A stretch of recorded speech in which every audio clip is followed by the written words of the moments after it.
Hello दोस्तों, तो कैसे हैं आप सभी लोग। तो एक बार फिर से आप सभी लोग नया मैटर लिखने के लिए तैयार हैं। तो चलिए शुरू करते हैं। 5 4 3 2 1 स्टार्ट।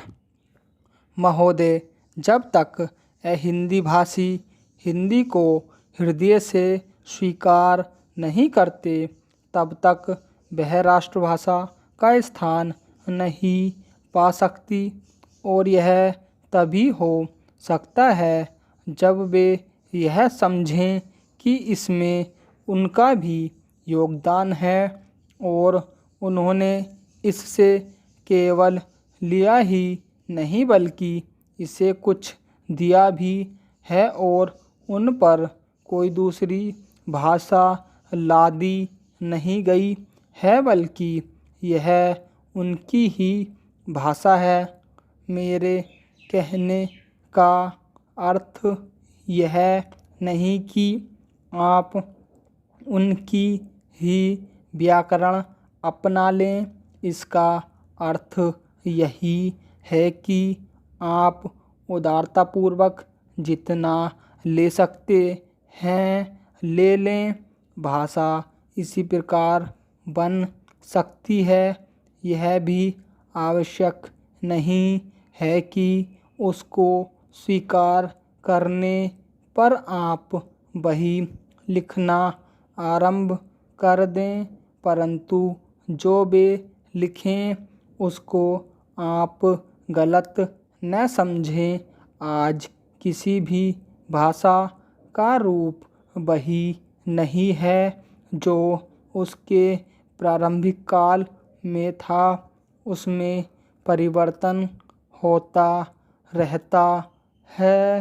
हिंदी के इतिहास में भी आपको यही बात मिलेगी।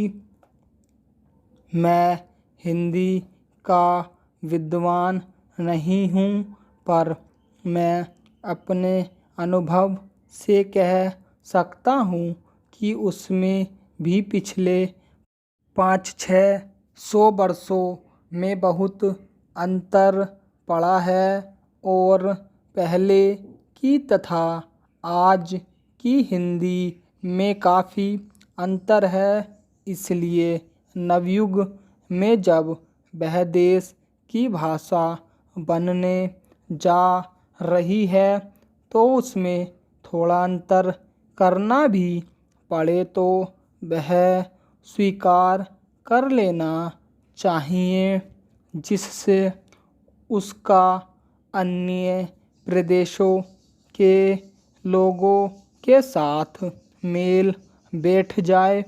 कई हिंदी भाषी लोगों ने भी हिंदी की काफ़ी सेवा की है। आपके राज्यपाल महोदय हिंदी भाषी हैं और इन्होंने अपनी भाषा की बड़ी सेवा की है। यह भी हिंदी के पक्ष में थे और इन्होंने बड़ा योग दिया, जिसके कारण हम संविधान सभा में सफल हो सके। इनका भी यही विचार है जो मेरा है। मैं चाहता हूँ कि इनको भी हिंदी की सेवा करने का अवसर दिया जाना चाहिए। उसका फल हिंदी के लिए और देश के लिए अच्छा ही होगा। मानपत्र में आपने संस्कृत के संबंध में कहा है। मैं मानता हूँ कि हमारे देश में संस्कृत का अध्ययन आवश्यक है, क्योंकि देश की सभी भाषाओं का स्रोत वही भाषा है। संस्कृत से हमारा संबंध अटूट है। इसकी पढ़ाई लिखाई कम हो गई है। यह हमारे लिए दुख की बात है और मैं इस बात की आशा करता हूँ कि इसकी भी उन्नति होगी। स्टॉप।